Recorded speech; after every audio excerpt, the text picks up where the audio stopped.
আসসালামু আলাইকুম এভরিওয়ান, স্বাগত জানাচ্ছি আমার রেসিপি হাটের নতুন আরও একটি রেসিপি দেখার জন্য। আজ আমি ফুলকপি দিয়ে ভিন্ন ধরনের একটি রেসিপি শেয়ার করছি, যেটা খেতে স্বাদটা অন্যরকম আর সেই সাথে রান্নার প্রসেসটাও অন্য যে কোনো রান্না থেকে আলাদা। আশা করছি রেসিপিটি ভালো লাগবে।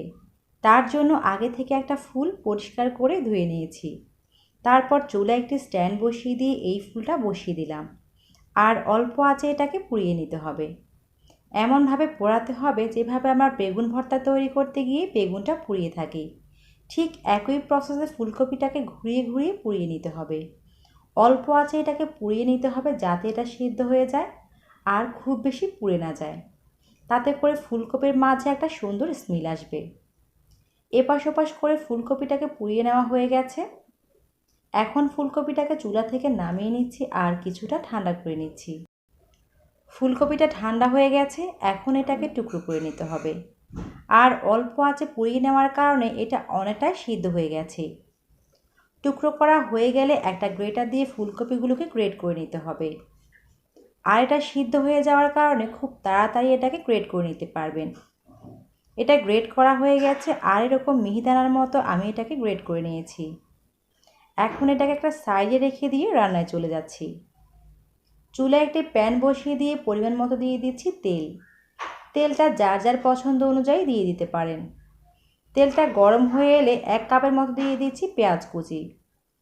কিছুক্ষণ ভাজতে পেঁয়াজ যখন হালকা ব্রাউন হয়ে আসবে, এই পর্যায়ে 1 চা চামচের মতো দিয়ে দিতে হবে আদা রসুন বাটা। আদা আর রসুন দেওয়ার পরে আরও কিছুক্ষণ ভেজে নিয়েছি। আর এখানে গুঁড়ো মশলা দিয়ে দিচ্ছি মরিচ, হলুদ আর জিরা ধনিয়ার গুঁড়ো। আর এই সবগুলো আমি 1 চা চামচ করে দিয়েছি। এবার সবগুলো মশলা মিক্স করে নিয়ে কেটে রাখা 2টা টমেটো দিয়ে দিচ্ছি। আর এর সাথে দিয়ে দিচ্ছি স্বাদ মতো লবণ। টমেটোর সাথে সামান্য পানি দিয়ে এটাকে কিছুক্ষণ কষিয়ে নেব।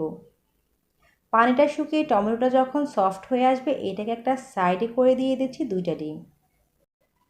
এবার ডিমটাকে মশলার সাথে ভালোভাবে মিশিয়ে নিচ্ছি। আর এখানে দিয়ে দিচ্ছি গ্রেট করে নেওয়া ফুলকপি। আমি আবারও নেড়ে নেড়ে এটাকে মিশিয়ে নিচ্ছি। এখন অল্প আঁচে রান্না করে নেওয়ার পালা। আমাদের এই গ্রেট করা ফুলগুলো আগে থেকে সেদ্ধ করা ছিল, যার কারণে অনেক সময় ধরে রান্না করতে হবে না। এবার এর সাথে 1/3 চা চামচের মতো দিয়ে দিচ্ছি গরম মশলা গুঁড়ো, 2টা কাঁচামরিচ কুচি আর দিচ্ছি কিছু ধনেপাতা কুচি। এখন অল্প আঁচে ফুলকপিটা 2 মিনিটের মতো রান্না করে নিলে এটাকে নামিয়ে নেওয়া যাবে। আর এভাবে ফুলকপিটা রান্না করে নিলে রুটির সাথে খেতে কিন্তু অনেক মজা লাগে। আশা করছি আমার আজকের রেসিপিটি ভালো লেগেছে। রেসিপিটি ভালো লাগলে ভিডিওতে একটা লাইক দিয়ে চ্যানেলটিকে সাবস্ক্রাইব করে রাখবেন। আজ এই পর্যন্ত, সবাই অনেক বেশি ভালো থাকবেন। আল্লাহ হাফেজ।